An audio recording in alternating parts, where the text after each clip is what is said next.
of open grazing. Then we have the second one, SEPAS, and that's a campaign for effective for equipment. Sorry, uh, for campaign for equipment and funding for all state security.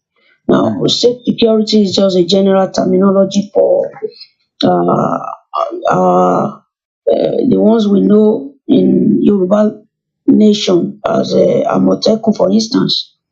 Those are our state security apparatus. And if you see what has been happening in those states, you will see that it seems as if they are the only reliable security for Yoruba land. And I know we have others too in other parts, in other nations in this contraption. In the Igbo nation, I know we have our state securities. In the Middle Belt, I know we have securities over there. Whatever name they are called, whatever tag or appellation that has been given unto them, they are the state security. But you will notice that the federal government, the Fulani owned federal government, is against them for a reason. The reason of subjugation, as Baba has rightly spelled out, we don't have to dribble around it. Governor Wike came out to say that on repeated occasion he has tried to equip the state security, and what has happened was that the federal government have clamped down upon them. In fact, he said the federal government sent soldiers to come and disperse them at the NYSC camp where they were using to train men to secure the land. So that is enough proof to tell us that both the federal government and the terrorists are on the same bed. So what is masses? Masses is a call, a clearing call to all of us, youths, young, old, women, men, students, professional bodies, market women, farmers, sociocultural groups, religious organizations, every one of us to rise up in a mass action movement. But this time around, for safety reasons, we say let's have it in form of a conference, plenary sessions with notable men, prominent men, eminent personalities coming to talk. People say, oh, we've been talking, too much talking. But this is a different one because this is centered on critical issues. First, sanitization of our forest.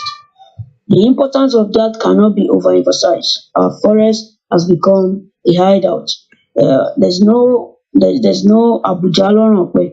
We are under a siege. We are besieged already, and our forest is one of the greatest stronghold for the enemy. So we need the sanitization under the cover of ban of open grazing. That sanitization can be effectively carried out, but we don't sanitize the forest of the terrorists, sending people with Dane guns that cannot kill a rabbit to go and save them. So on those are the two things. Now, how do we want to have it? We say, okay, let's have it across all the affected nationalities, most importantly the four regions. Let's have this type of a coming together of every citizenry.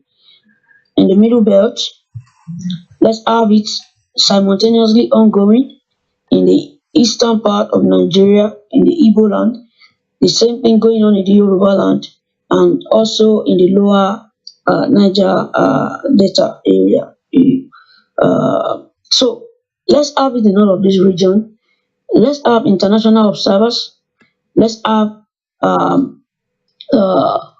all humanity represented without leaving anyone behind.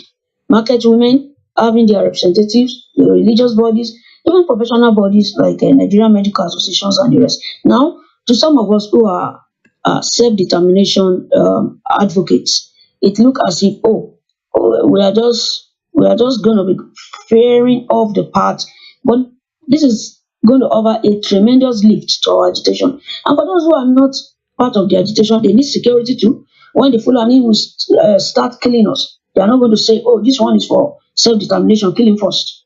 When they attacked Igogo, they didn't differentiate. They were just setting houses and saying this one is APC or PDP and this one is a determination advocates. No, they are going to invade, they are going to attack everyone equally.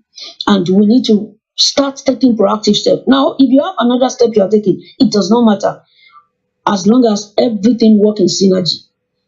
Let's embrace every approach on the table and then start to work towards it.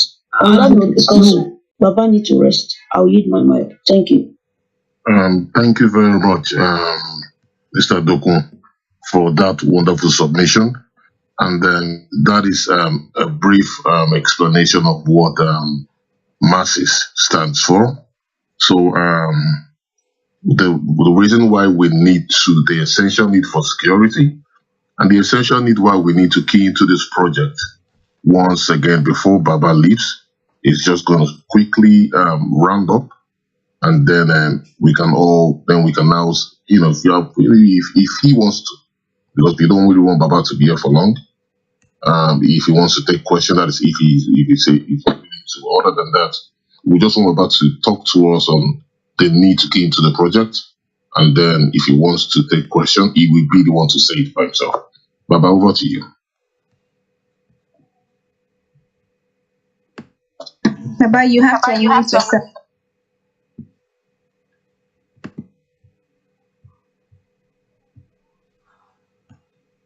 Baba is being on Clubhouse.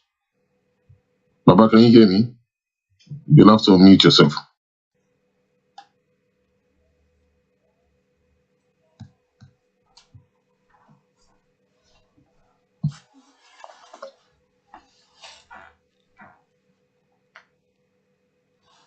Yes, he can hear us, but I think he's finding out to unmute himself. Mr. Adedoyin, can you work on that?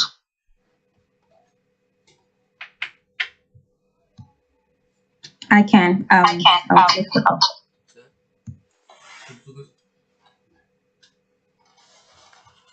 Okay. Hello, are you hearing me now? Yes, we can hear you. Oh, okay. Let me bring my contribution to an end at this point with a joyful and optimistic expectation that we shall soon find some ways to liberate our land, to drive the Fulani from our forest. So make sure that our people can go to their marketplaces and do the things that they have always done. To make sure that our children can go to school without the fear of being killed in the way. To make sure that our women can move around without being brutalized. So I'm giving you here my pure support, my full assurance that I am with you in all that you attempt to do. And pray for me that I will have the strength to continue to do it. My doctors are saying you talk too much, you ask too much. Yes. In fact, one of them is standing right behind the back of my chair right now. But there is nothing to do but to fight and fight and fight. And I'm glad that you have gathered together to do the fighting. God bless you all. Thank you. I must leave now in obedience to my doctor. Okay? Thank you. Hello. Thank you, sir. God bless you, sir, for honoring us. We appreciate you. We love you. All right. Thank you, Baba. Thank you. Hello, Ladokun. All right. All right, sir. All right. Get some rest. What's you, Mr. Felix? Mr. Felix. Hello. Yeah, you can have the floor. Okay, I think that's a very wonderful contribution from Professor Akintoye. We really thank Baba for his love and his commitment. Our prayer is that God will strengthen him and give him more strength, more wisdom, and more opportunity to serve humanity. So we come back to masses. What I would just want to emphasize more is the way forward concerning the Middle Belt and the South Security Summit. We've established the primary goals of this project. That is the effective ban of open grazing across the South and the Middle Belt states, so that we can stop the infiltration of the forest by the terrorists and the bandits. And we can also stop the current starvation war caused by the activities of the armed herdsmen, the terrorists, that have driven about 70% of farmers from their farm. And the second one that we complement that is the SEVAS, which is the campaign for equipment and funding for all state securities. Like our brother Duran has mentioned, we can see the sources recorded by Amatekun in Ondo State. It was a great achievement where buses loaded with militaries, terribly harmed. I think about 3 of them invaded Ondo State. Without the activities of Amatekun, they would have successfully penetrated the Ondo State communities and be able to wreak havoc, kill people. But with the intervention of Amatekun about 2 or 3 weeks ago, they were able to arrest them and they were able to stop their evil intention. So how do we replicate this across the South and the Middle Belt, where we will have the Amatekun or its equivalent in Benue, in Enugu, in Cross River, in Delta State, properly armed and fully equipped to protect the communities. So what we are looking forward now is the participation of everyone in this call today. Please indicate your willingness to help, to take part in the organizing of the Middle Belt and the South Security Summit, where we will be able to jointly put our weight, our knowledge, our influence behind the achievement of this goal, so that a joint decision will be taken by every stakeholder in the Middle Belt of Nigeria and the southern part of Nigeria to compel the state government to properly equip and fund state security so that our people can be secure. So we will leave the floor open for questions. We will be able to answer your concerns, and we'll be able to also see how people can come on board as we are getting towards the time the summit will be organized. So we talk more on that. We've got a list of stakeholders, close to 100 now, and we need more people. And as we always say, this is a project and not a group. So every group is welcome in masses. Every individual in the Middle Belt and South that wants peace and security for our people is invited to be part of this. And we can take a joint decision that we compel the governors and also equip them to have this state security fully established. So thank you, and we take questions later. Thanks. Yeah, thank you very much, Mr. Felix. As regards the essential need for security, Isabel, okay, Rankadede, you want to say something? Go ahead. Yeah, thank you, Balogun. Thank you, Mr. Felix. Thank you, everyone.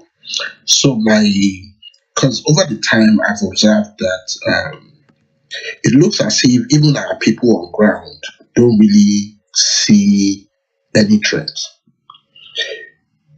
Because when you talk to people back home, they tell you that it looks like people on Clubhouse or people in the diaspora are the only ones clamoring for self-determination, etc.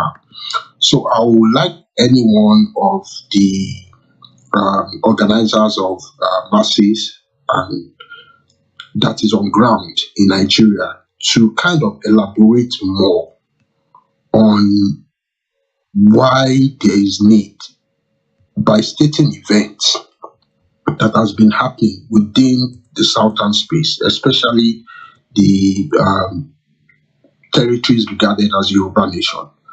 because I've been following even the news, but what I've realized is, and there's so much information out there, but what I've realized on Clubhouse, talking to people, both on Clubhouse and people back home, is that enough of our people still don't believe there's anything happening.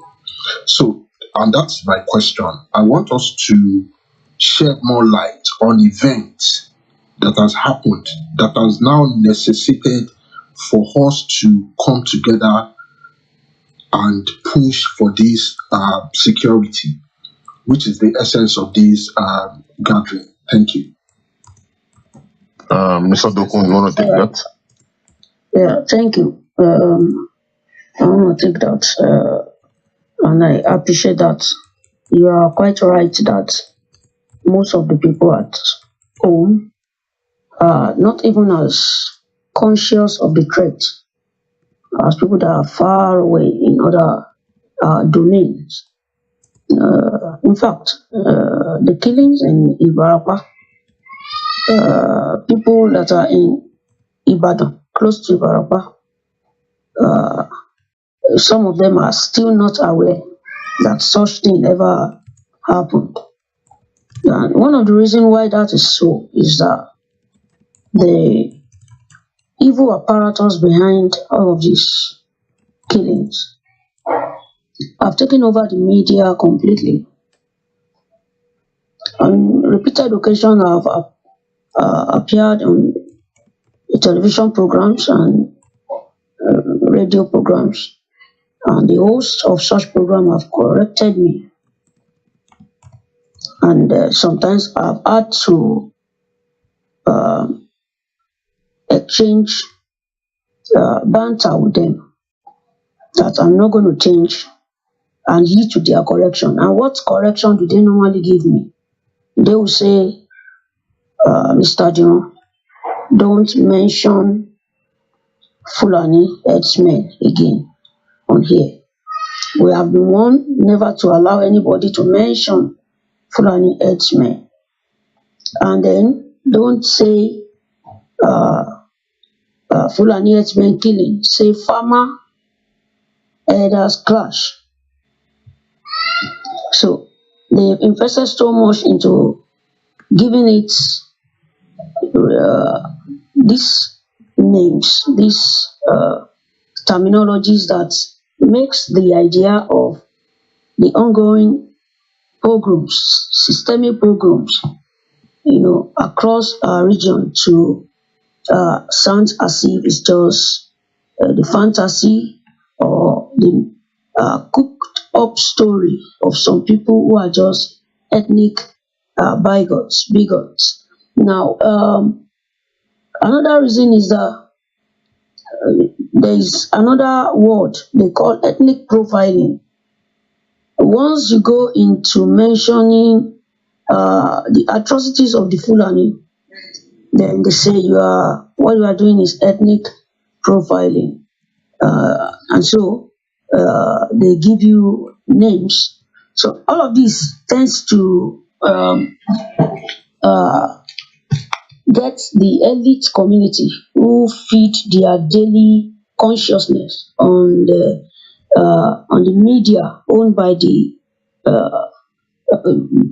state, who feed their subconsciousness on those media and not on the freelance media like KOIKIMEDIA and others, where you can get Njeje, or sometimes I pronounce that wrongly, Mayegun. These elites don't go to all of those media houses.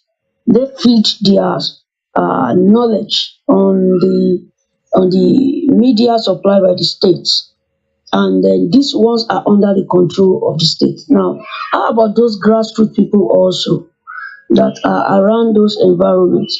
Most of the time, the grassroots people just see it as criminals. The grassroots people are not aware of the history we have just been washed with by Professor Akintoye. They are not aware that there is an ongoing plan of subjugation. They are never aware, they've never been aware, they've never been told the story of how Nigeria truly started.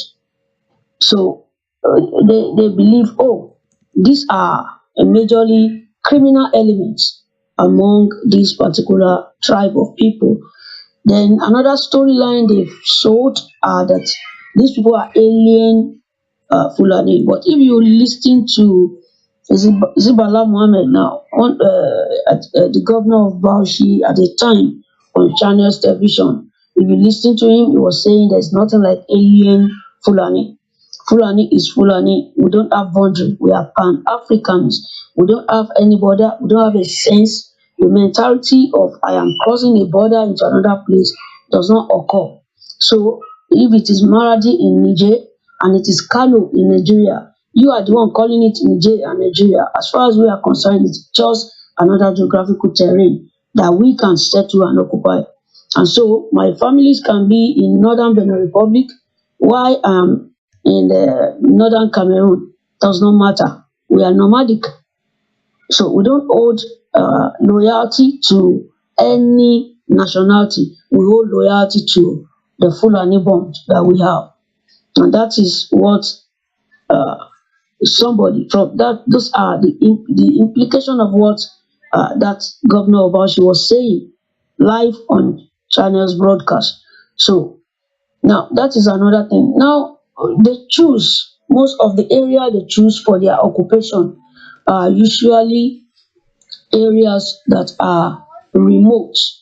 And remote area most of the time have more land mass of forest unoccupied.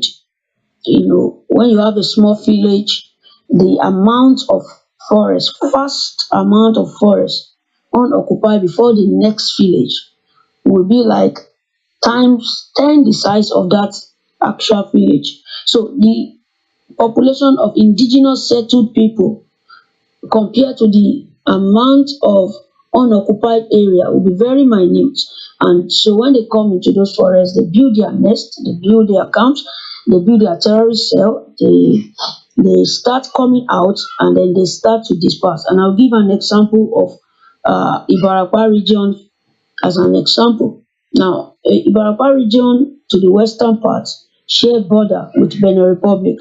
So it is beyond reasonable doubt, it's well established and proven that beyond reasonable doubt, there have been a lot of influx of Fulani from wherever Africa, even more than the ones you see on news that are caught using truck, being transported on the road. More of them, the more percentage of them are crossing through the northern Benin axis. And when they enter through the northern Benin axis, there is no check. It's an unguarded environment. There is no check there. So all they do is they cross into our land space in the south, our land space in the western part, taking Ibarapa for example. Now, south of Ibarapa is where you find Yewa. So now, if you just apply normal rational reasoning, you will notice that both Ibarapa and Yewa seems to be among the epicenter of the Fulani crisis. And I'm telling you, this is one of the reasons why those places became the epicenter. As they cross over, most of these people are uncultured and they cannot just keep still. They are well equipped. They are often given, the necessary ammunition. So to create dread, you know, to create terror. And by so doing, a lot of people are displaced from their farmland. They are displaced from even from their own shelter. As happened in Yewa, you can see that a lot of people have to cross into Benin Republic. They have to vacate their land, their shelter. They have to carry their baby and run for their life and run to Benin Republic. Even the Ogun State government had to beg them to come back, that is going to put security in place. But they said, no, we are not going to come back. It is just too dreadful for them to come back. So, and what they do is that they make their atrocities highly dreadful. When you behold it, you don't have the stomach for it. And so you just feel like, oh, it's better I just surrender. It's better I leave quiet atrocities than to have my family, my children wasted. And so that has been ongoing, and other areas that seems to be witnessing these things without any news ever carrying it, without any news media, without it filtering into the media atmosphere, will be areas that you may not even know they exist. Like for instance, when you are going from Ogbomoso, you get to areas like Eresadu, Eresapa, and all of those areas. Go there, meet with those remote settlers who are indigenous to those lands, and ask them what has been their experience with the Fulani. They will tell you that they have not enjoyed the last 15 years of their existence in their own indigenous space. So this has been ongoing. They choose places without media presence, that is one. And again, even if the news makes it to the media, it's often silenced. So, and that is why a lot of our people are not really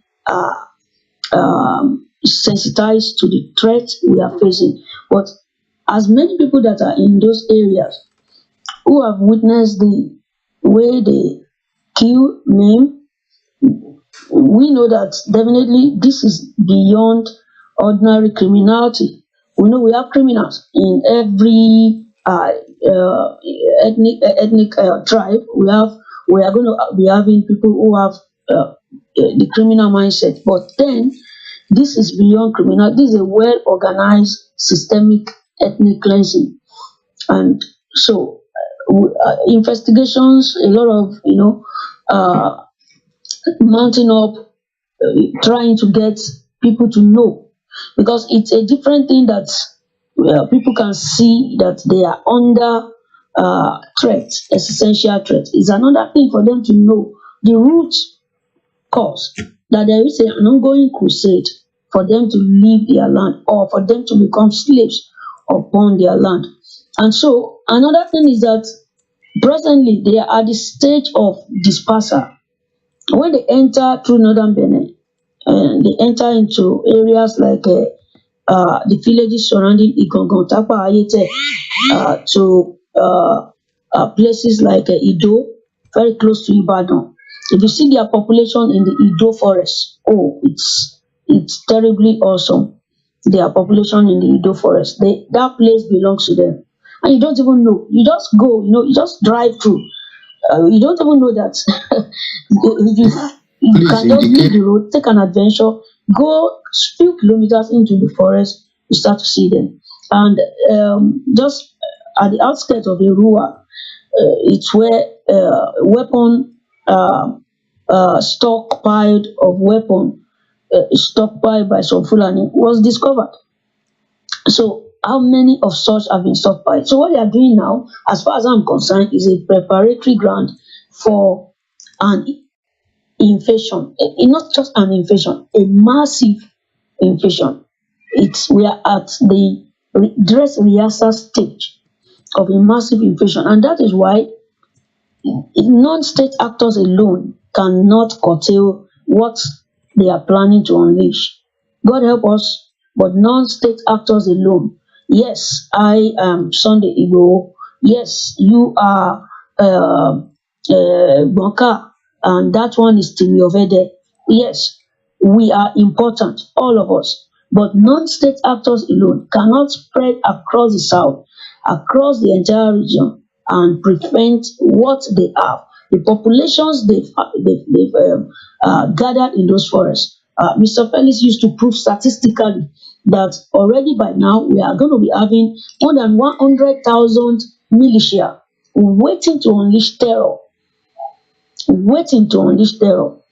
As 2023 is approaching, we can.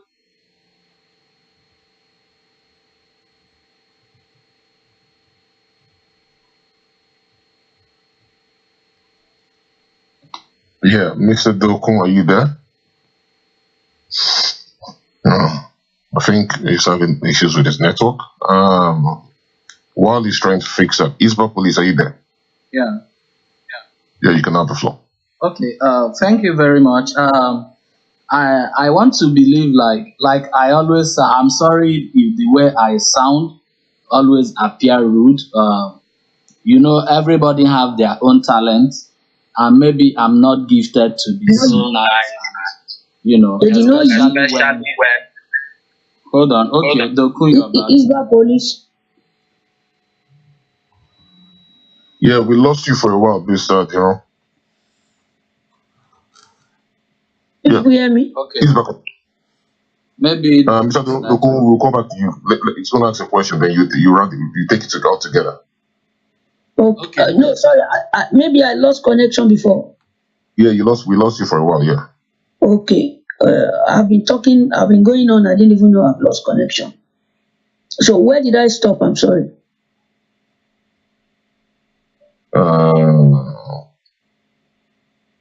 Just continue. We'll catch up.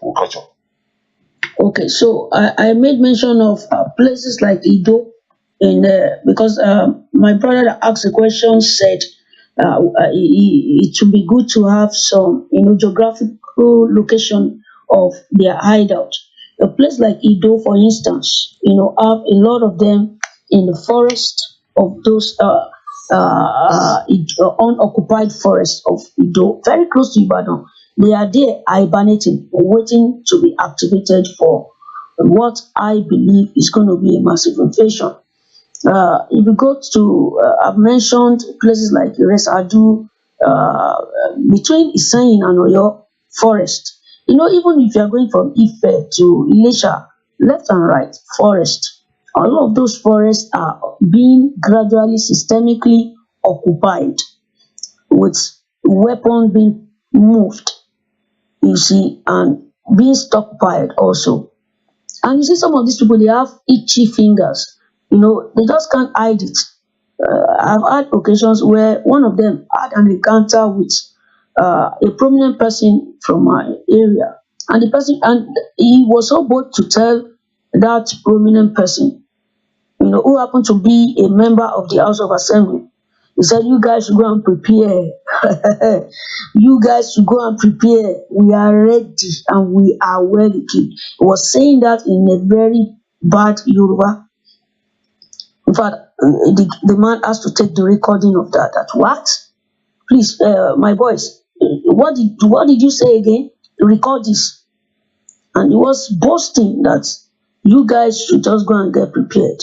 So deep down in those forests, they know they are prepared. And so sometimes they come out, they do kidnapping and all of that.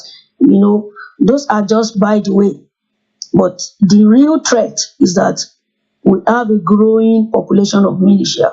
And like I said earlier, Mr. Felix used to say that statistically, we can prove that they are already about 100,000 or more. And they are getting distributed across the south. The middle belt is already close to them, but in the southern part, they are using various routes to get their disperser. So they have this disperser model they are following. So just to round up, we need more than non-state actors to curb this threat. That's the need for Middle Belt and South Security Summit. Now, a summit is just a mild word to use so that we will not be clamped down before we even mature up. So summit, this is not another confab that will have no effect. This is for the first time people coming out to make compelling demand, and not just to make the demand, is to take a proactive step thereafter to see that those demands are met. And if those demands are not met, then to compile evidence, because there will be written documentation of all of this. So compile all of this as evidence and add it to what we already have as evidence of ethnic cleansing, because I don't see why the government of a particular region will deny the people of that region the necessary security of their lives and property, which is a prerequisite to human life. So if that denial is what we get, it's still a win for us. It's enough. That on its own is enough proof of ethnic cleansing ongoing. On that note, I yield my mic. Yeah, thank you very much. Isba Police, over Okay, to you. thank you very much, everyone. It's been such a hard work trying to invite these people. We know how much effort we put at the back end to bring this to light. Even though all we've ever done on this app is to try to enlighten our people, is to try to educate our people, doing more research, going deeper, trying to come up with things that are beyond doubt to prove to our people that, hey, this is what it is, right? But what do we get? We get some sect of people. What do they do in their own space? Always standing back to criticize. The naysayers, they now gathered together, formed a group under one umbrella. And what they are always ready to do is to discredit these new informations. Ask them to bring in their own speakers to enlighten, perhaps educate us. No, no, no, they won't. Ask them to come up with some educative things to lecture us, tell us what we don't know. No, they won't. All they have ever done is to gather themselves like scumbags in one corner with their frustrated selves and continue to discredit and criticize everyone. Some of them have even gone to an extent of planting their girlfriends in our midst. They are tired, they can't cope. Now they have resulted in causing trouble here and there, disrespecting us at every single opportunity they have. Now, you don't like Nnamdi Kanu, no problem. You don't like Sunday IGBOHO, he doesn't know how to do it. So what are you also going to say about Professor Banji Akintoye? What are you going to say? Irredentis enablers, what are you going to say? Terrorist sympathizers, what are you going to say about this man? He said his age is 86 years. In 4 years, this man, God give him long life, this man will be 90 years. Some of you guys, slow-wit retards, you have even gone to an extent of criticizing this man. Yes, before the man came here, you gathered yourself to abuse the man. Do you see, when I tell you you can never make it, you feel like, okay, maybe it's some sort of, rocket science. We have seen your rhetorics. We have seen the way you sound and the way you are going about your life. We know that nothing good can ever come out of you all. And your space and the people you relate with. That is why I personally, I don't want to have anything to do with any of you. I don't even want to share space with you. For some of the people that come here to give you guys space to stock all those rubbish, to sound like scalawags, I don't know what is motivating them. And even the people that give you those chances, I disconnect myself. Because I don't see how a person that blood runs in their vein. We look at everything that is going on. We look at Tony Nnadi have been here. There is no person that we've not brought to this stage to educate adults. People not less than 40 years. But no. All they have to do is to continue being more chronic house Negro, unrepentant, hardened ones. Now, Professor Banji Akintoye is here. What do you guys have to say? I won't be surprised if I still go down the hallway.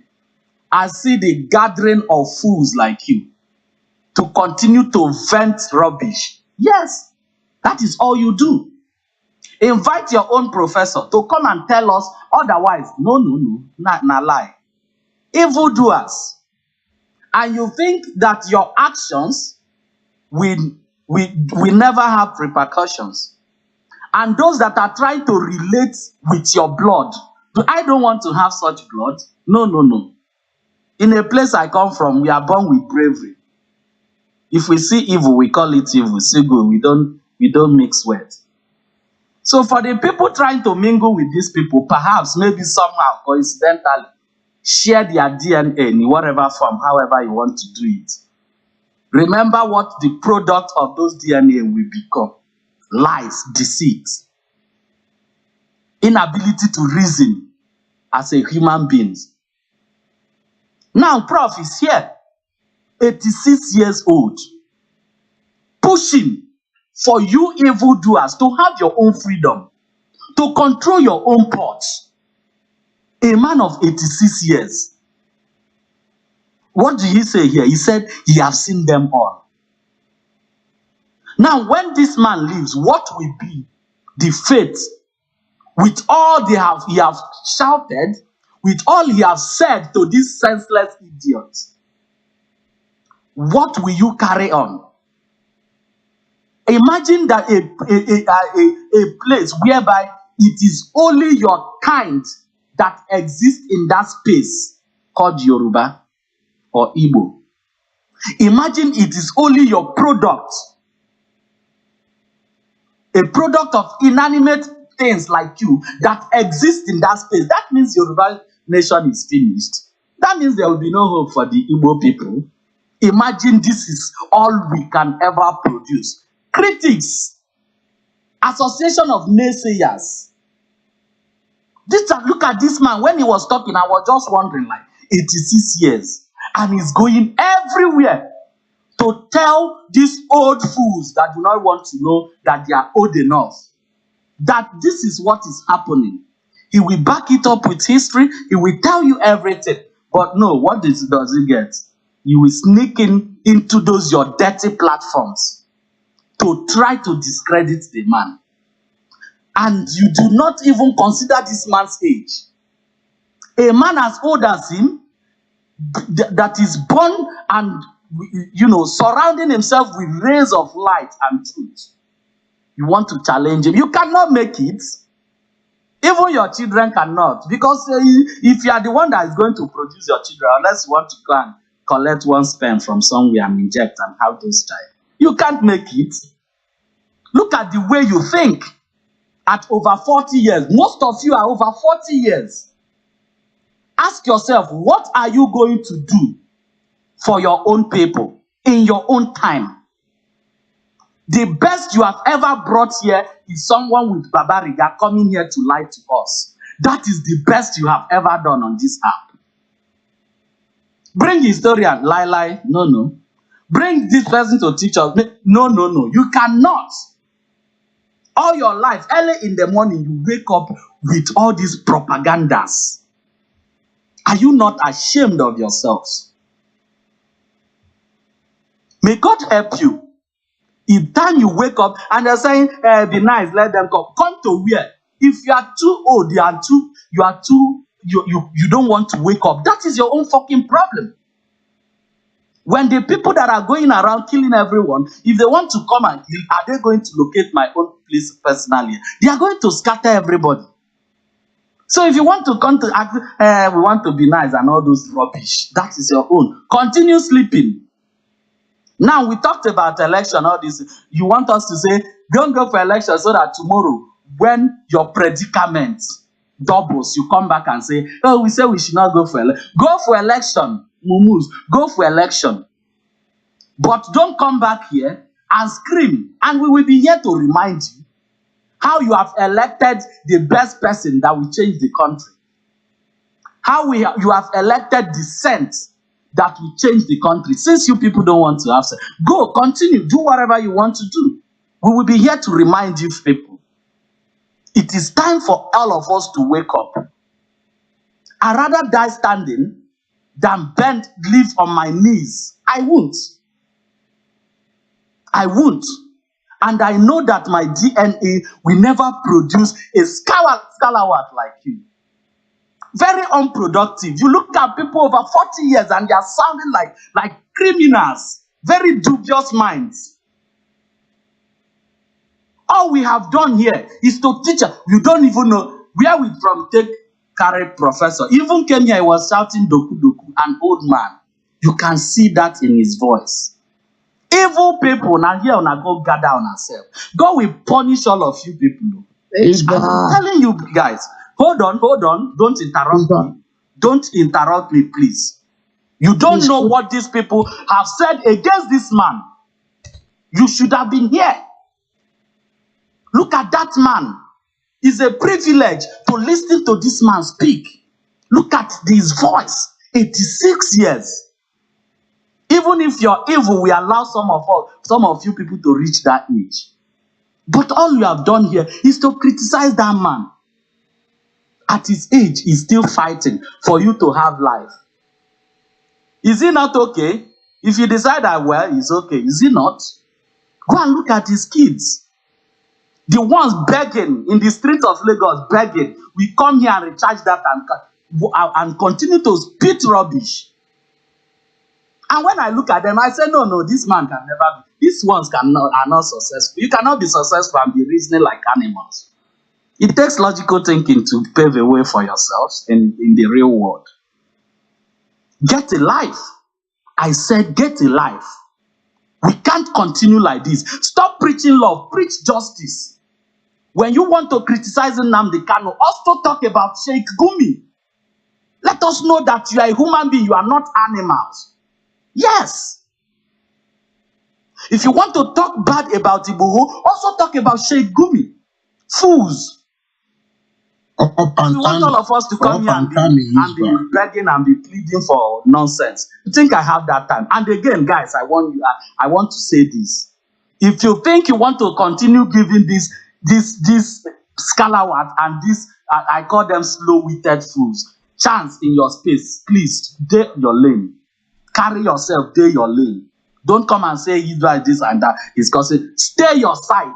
If you want to give these dead brains those chance to continue to spit rubbish that will never add value to anybody's life, just stay in your corner. And if you that I'm talking to, you know yourselves.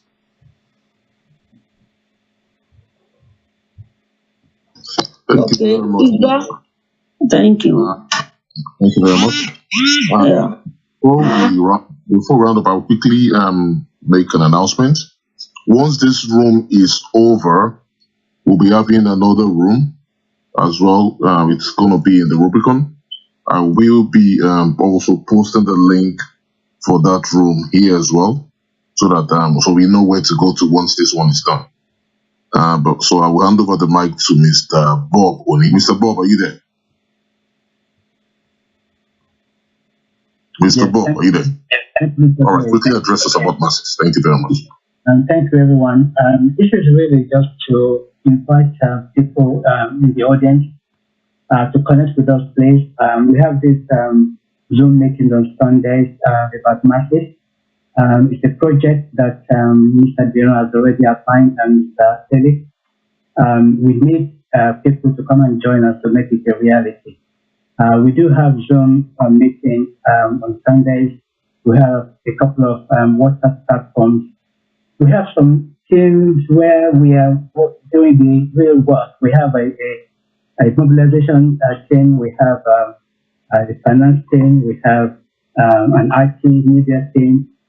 Please bring your skills, bring your experience, bring your capabilities. We can use it, and we can use it for good. We are just about finishing our website now, and I'm going to post in the sorry, I can't actually. I was going to post the link there. So if you can please join us on Sunday at 5 o'clock Nigerian time, that would be great. Thank you very much, Mr. Blaze. Yeah, thank you very much, Mr. Bob. Ms. Adedoyin, do you have something to say? Nothing much. Just want to thank all of you guys for joining, and especially thank Professor Akintoye for his support. This was big for him, and his first time on the club, and just getting his support means a whole lot, because like his bank has said, he's been fighting for every single one of us for so long. Not just the self-determination people. He's fighting for the sake of our people, for the security of our people. He's tired of seeing our people get slaughtered for no reason, So I really appreciate his presence on our floor. I'm so glad he was able to speak. Like his brother said, he's an old man. And even Baba said his doctors were standing right behind him, telling him he's talking too much. He should really go. But this was important for him, and it should be important for all of us as well. Join the movement. Join the fight to live. That's all we're asking to do, and we're demanding it from our governors and the people we have elected to serve us.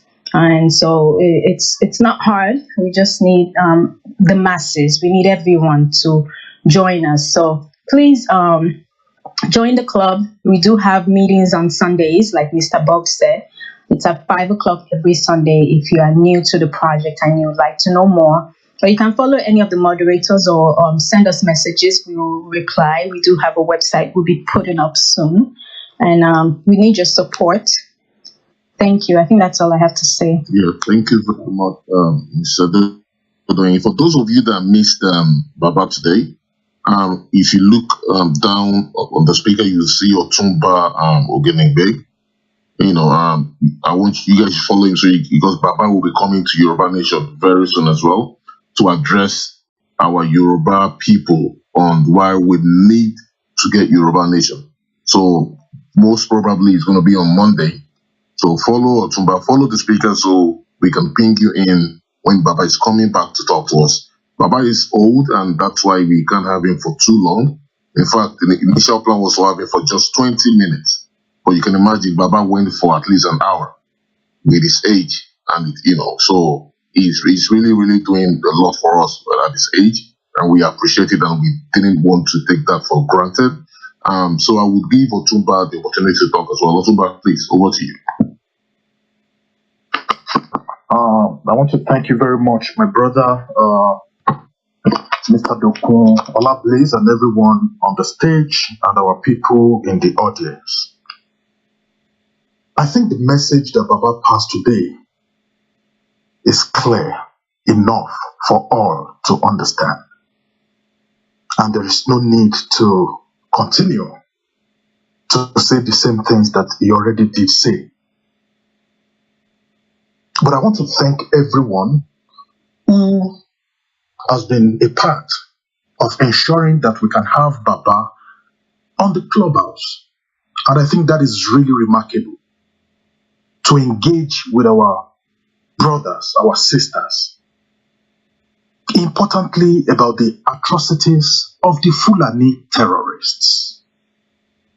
And that is very important. And that is what we've been talking about on this platform. And on that truth, we are not open to tone down. Send out your threats, send out your evil messages. We have nothing, but we have God. We have nothing, but we have the truth on our side. We have nothing, but we have justice on our side. So it doesn't matter the gatherings of the evil. It doesn't matter what you do to bring us down, to say all sorts of bad things, to call us terrorists, to call us extremists. It doesn't matter. It doesn't change the truth. And just so people know, this masses project is the same project that some of our people, some of our brothers have branded as a movement to terrorize, as a movement to raise funds so that people can buy weapons. But no, that is far from it. My brother Diron has always been very, very clear about the intention of this project. And he always says that this is a project and that the intention is to gather people from the Middle Belt and the South so that they can demand from their political representatives, political office holders, demand from them the need for Amotekun, Ebube Agu, to be well funded. That is the demand. How can you equate that to extremism, to terrorism? Our people, please, let us fear God. Don't let us play bad politics. Please. If you believe in the political solution, I think what these brilliant minds are proposing is a political solution. Because they are telling you that the issues of insecurity in the Middle Belt and the southern part of Nigeria is way beyond what you can say you want to rally up some people to carry weapons and defend their people, even though that is also a noble cause, a very noble cause for helpless people to gather together to attempt to defend themselves, their wives, their children, and their properties. But this project is not even pushing for that to happen. And as far as I know, this project is to ensure that our political office holders are held accountable, that they are held responsible. Our state governors are meant to be the chief security officers of their various states. But because of the fraudulent 1999 constitution, they have failed, woefully failed, to deliver on this mandate. And hence, various groups are now standing up to say, governors, you have to step up the game. You have done a good job. You have taken the very first good step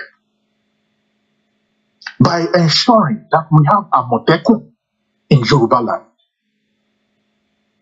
Despite what people would say, you governors in the eastern part of Nigeria, you have done a brilliant job to have constituted a Bube Agu, because you guys rejected ESN, Eastern Security Network. That Eastern Security Network is not a political actor. Some call them terrorists, some call them rogues. But that is not the subject of discussion today. The subject is that now we have this noble idea, a political solution, because that is what most of us believe in. Dialogue, engaging with the government, engaging with the powers that be. And now these people are putting together a summit that they require all of us to key into and see whether it is going to work or not. At least we are going to be said to have done our own little bit. That is not tantamount to terrorism, to wanting to raise funds, to carry arms against the state.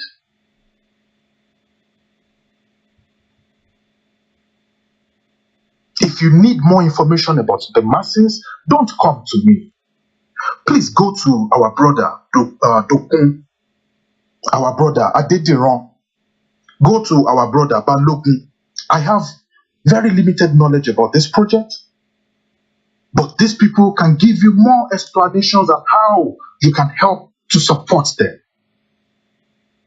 At the minimum, the worst that we can do is to allow for the status quo to continue and help to support them. And if putting forward a plan to ensure that Amotekun and Ebubiagu and other state-funded security networks are well-funded is an act of terrorism. And I think all of us in Nigeria are terrorists. And I want to thank everybody who have been a part of this conversation tonight. From the people on the stage and the people in the audience. We are still going to be here on the Clubhouse in November. We are still going to be here by the grace of God in December and in times to come. And please remember that in lieu of all of these realities staring us in our faces, it is very important to state unequivocally that we are at a crossroad. We are at a point that you cannot embrace the failed system that is bent on ensuring that our ancestral lands are taken away from us. We want to sit down with the government, and when I say we, I mean the leadership of NINAS, I mean the leadership of all of these other groups, ethnic nationality groups, that are clamoring for self-determination. And when we are determined and resolute, the discussion, the conversation will take place. And we are getting to a point that it is now clearer than ever before that when you have these problems and people talk about self-determination very quickly, because some people are giving other people money and they are saying, okay, let us explore, let us, do some politics. And we have seen that that is not going to end our insecurity.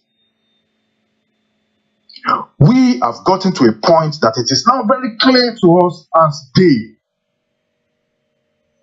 that we cannot keep doing things the same way and expect different results. Instead of campaigning, which of course you know that I'm not against you doing that, but there is need to demand for good constitution through which our country will be governed. And that is not too much to ask for as humans, as a people, with dignity. And it is on that note that I'm going to yield my mic. I thank you. Thank you very much, Otumba. And we have a very special guest with us as well, in the person of Mr. Chris Akingbade. Mr. Chris Akingbade, are you there? Yes, I'm here. All right. Can you give us some words of wisdom? That's one of our elders too. Can you just talk to us briefly? Okay, thank you so much. I want to thank everyone in the house. I really appreciate what we are doing, and I love you, even though I don't know most of you. I really like what we are doing. And I always like when people gather together for a good purpose.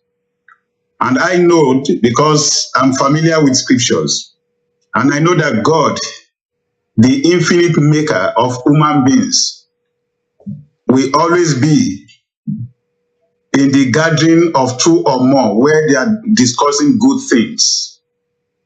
And I want to thank all of you for all the good things that you have been discussing. At the same time, I want to also appeal to us that this crusade that we are having in Nigeria is having so many shapes. And the shapes that we are in, I know that it's possible for people to side off with one side or the other. It's possible in any human gathering, it's always there. That some people will be for A, some will be for B, some will be for C. It happens. In the Bible times, in Jesus Christ times, some will say I'm for Peter's, some will say I'm for Apollo, some will say I'm for Paul, some will say I'm for this. It's always everywhere. That is why people say that people are not united. People are always united, but people as created by God, they always have diverse opinions. even though they are viewing the same thing, they approach the same thing in different ways. And I know that in this clubhouse, it's possible that we have different and or divergent opinions. But all I'm saying is that that is expected and it's normal. I know as we have a large gathering like this, some people will be for one Nigeria. Some may say, oh, we want restructuring. Some may say, oh, we want to go federalism. Well, we want to go our way, self-independent way. It's possible. Everything is possible there. All I just want to urge everybody is that whichever side of the divide we are, let's do what we need to do, and let's do it with genuine heart. And that is just my appeal to everybody today. I have much to say, but I don't want to take the whole time. And I want to thank the brother that just finished speaking. I could see on his profile, it says Otumba. You have talked wonderfully well, and I really appreciate what you have done. My own taking is that it's not only the constitution that we need to change in Nigeria. We need to change so many things. And because the way Nigeria is structured to fail from the onset. If we go back into history, we see the way the British, the colonial masters, they have set up that country. The whole thing is set up to oppress everybody because they set it up for themselves. They set the nation up so that it will be easier for them to administer. So they introduced a lot of things that they could not do in their own country. Look at our military. Look at our police. Look at everybody. They set up so that one can be oppressive of the other. That is just the way the whole thing is set up. Until we get to that stage that we say, no, enough of all this oppression. Look at police. Police is men. Police everywhere. In Canada, where I am, police, they are just friends to everybody. If you have a flat tire on the road and police is coming, they will stay behind you. If it's in the night, they will stay with you. They will even attempt. You see policemen, they will attempt to, if you have a flat tire, they will attempt to change that tire for you. If they cannot change it, they will call a provider that can change your tire for you. Until you leave that place, they won't leave the place. That's the way society is. But the situation is not the same thing in our country, Nigeria. Look at everything. Look at hospital, no anything. 2 years ago, I had a very close family member that was in the hospital, hospitalized. I wasn't going there to sleep in that hospital. None of my other family members went to sleep in the hospital with that my child. Why? Because the system is running. There's no need for me to go and sleep in the hospital with him. I trust the nurses. I trust the hospital people. I trust those professionals there. They are real professionals. They will take care of my son, even in my absence, as they will take care of him in my presence. So there's no point in me going to sleep there. In Nigeria, can you leave your relative to go in the hospital? Even while you are there, you know all the things they will do to that relative of yours. Talk less of when you are not there. That's why I say the Nigerian system is set up as a repressive society by the British. It was a deliberate attempt. It was an attempt just to keep on colonizing us forever. It was an attempt just to make us to see ourselves as non-entities, as nobodies, to see ourselves as somebody who cannot think properly, to see ourselves as somebody whose religious beliefs are not to be believed, and so on and so forth. That is the way they have made us to be. And that's why some of us say this country can no longer be restructured, because it has been damaged beyond repair. It has been damaged beyond redemption. It has been damaged beyond what anybody can even say, I want to dabble into. Where do we restructure? Where do we start restructuring Nigeria? We all know the stories. And I believe that anybody that is here on this panel, on this forum, 18 years and above, we know the story of Nigeria very well. Look at some time ago, Kano State and Lagos State, they had the same number of local governments. But look at what is happening today. Lagos State remains the same Lagos. But Kano State has been divided. They have carved out Jigawa out of Kano. Meanwhile, Jigawa has about 27 local government councils. And Kano itself has about 44 local government councils. Combining those two, Kano and Jigawa, you will see that they have gotten almost 70 local governments between them. Meanwhile, Lagos still remain the same 20. And it is based on these local governments that we are talking about representatives in the National Assembly. We are talking about sharing Nigeria money. We are talking about VAT and all those things that are being shared in that place. So how will Lagos and Kano and the old Kano, now let me call it old Kano, how do they have the same thing? If we are restructuring, how do we restructure those things here? And so many things that all of us we know about Nigeria. That's why some of us are saying restructuring is too late to be done. Look at our ports authorities. It is the northerners that come there to rule us forever and ever. They come from Sokoto, they come from Kano to come and rule us at Lagos, Port Harcourt, or wherever. For how long are we going to continue? And we are talking restructure. How do we restructure all these things that are there? Look at the injustices. I'm from Ondo State. My child in Ondo State scored 70% in JAMB. I don't know whether they still call it JAMB or they have changed it to UME or whatever. I don't know. But my child scored 70% out of 400. They will refuse to give him an admission into a university of his choice because they will say Ondo State has fulfilled its quota. Now, somebody who scored 15 in Sokoto, I say 15, 1-5, will get admission into University of Lagos, into University of Ibadan, into Obafemi Awolowo University, into University of Nigeria, Nsukka, and all the best universities. Meanwhile, my son that scored 70% is having nothing. Then my son will be forced to go and do affidavit to change local government.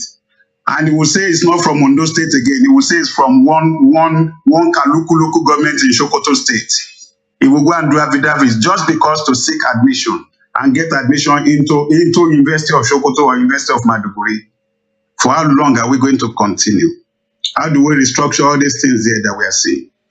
That is why, whether we are fighting for restructuring or we are fighting for outright self-determination, I believe all of us should cohabit. We should live together peacefully. It shouldn't be a battle of somebody must die. Nobody is going to die. We're all going to witness the new, whether we like it or not, Nigeria is going to change. It's metamorphosing into a better society. I'm not talking as Nigeria as a whole.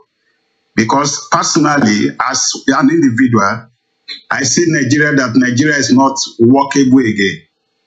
Look at all the loans they have collected these days. Do you know one minister came out recently to say, oh, he just discovered, Minister of Transportation, Rotimi Amici, they asked him questions. He said he just discovered that there are terms and conditions attached to those loans that they are collecting, which nobody saw before. Now they are telling us that China can pick anything, any choicy thing in Nigeria. And what are we saying based on instances that we have seen in Zambia, in East Africa, and all those places where China has seized all those facilities in the country just because China deliberately gave much more money than our people will be able to pay back. And because we have so many greedy leaders who don't value themselves, who don't value the people, who don't cherish the lives of the people they are leading. They just put people into different mess around. And that is why we can imagine China coming tomorrow or next year or 10 years time and say they own the whole Western states or the whole Southern Nigeria because the whole South and Middle Belt have been mortgaged onto them. We can imagine what is happening. So how do we go resolving all these problems? And that is why someone like me, we said it's better for individuals to go. But for us to go, we still need to work together. And